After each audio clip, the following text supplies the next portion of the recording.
We have Professor Ludmillia Jordanova.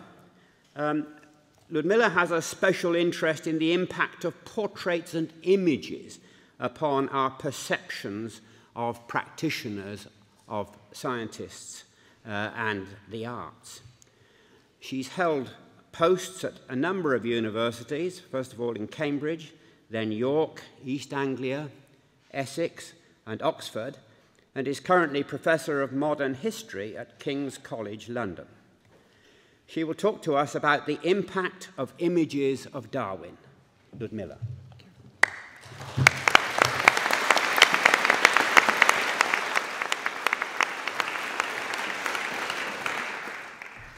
Thank you.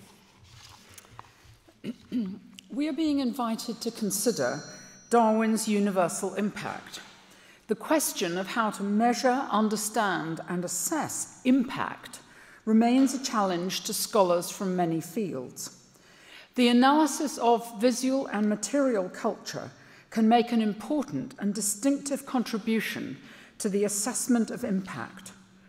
Now, given that I have only a few minutes, I could simply have showed you this. It's a £10 note, the £10 note with a portrait of Darwin on it, as well as his dates and his signature.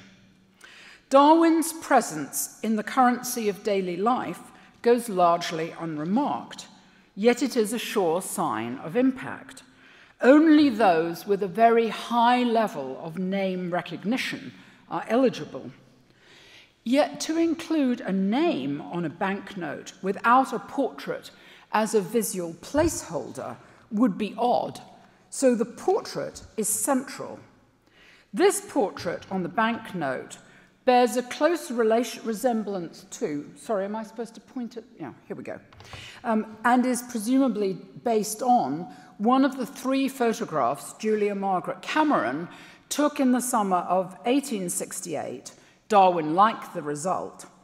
And her image, as well as other photographs of him, circulated widely.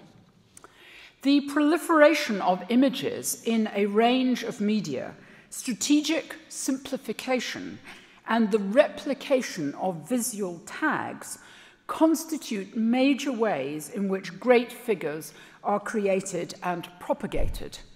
It is a commonplace to note how seminal ideas are, quote, distorted or, quote, misunderstood, as if some pure form of transmission were available. But it is not, and since it is not, it is vital to embrace and analyze the whole range of ways in which culture disseminates both people and ideas. Darwin was disseminated in caricature and photographs, for example, in cartes de visite, as well as in paintings, pieces of sculpture, and many other forms. And you're seeing here the terracotta bust by Boehm, which is in the National Portrait Gallery from 1883.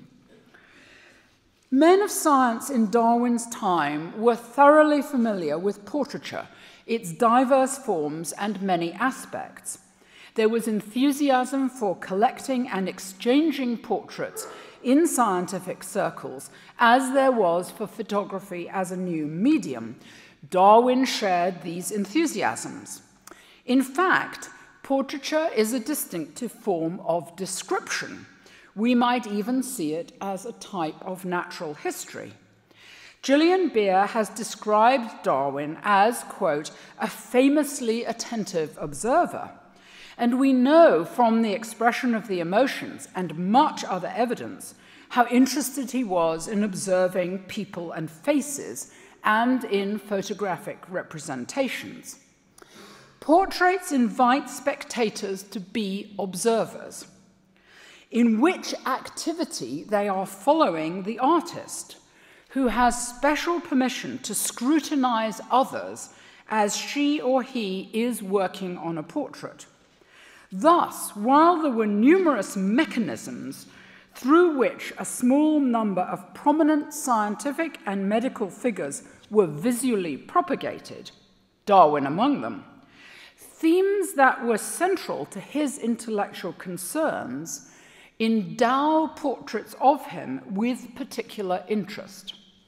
However, this interest is greatly enhanced by biographical happenstance.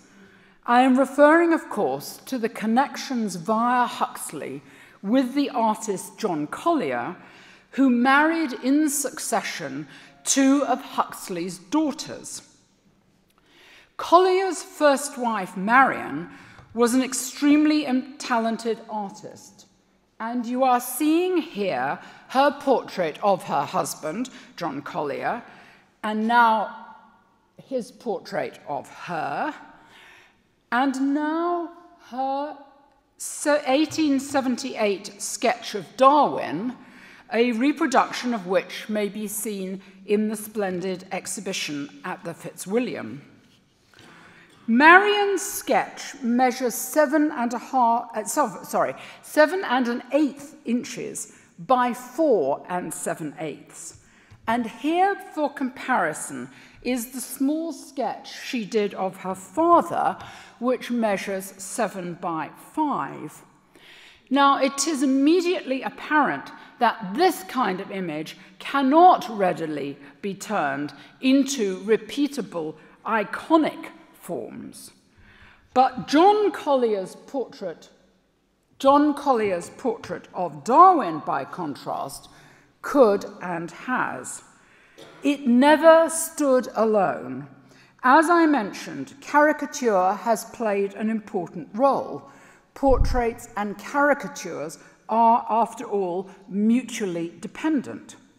But it has been central to Darwin's image, and it has been so by virtue of the artist's visual intelligence, which I would argue worked much less effectively when painting his own father-in-law. This image of Darwin is so compelling largely because it has been stripped of all ancillary detail. The powerful impact of portraits, think, for example, of images of Einstein, is always in conjunction with other cultural forms that serve to link together names, persons, and pared down ideas. Such repeated simplifications may be, in one sense, regrettable, but they are significant phenomena that have to be painstakingly unraveled if the impact of major figures is to be fully understood. Innovations in print technology and the development of photography facilitated the repetition of flexible images, which in turn produces universal impact in a small number of cases. And all this is possible because of the impact of seeing, because the impact of seeing, as Darwin so well knew, is so distinctive. Thank you.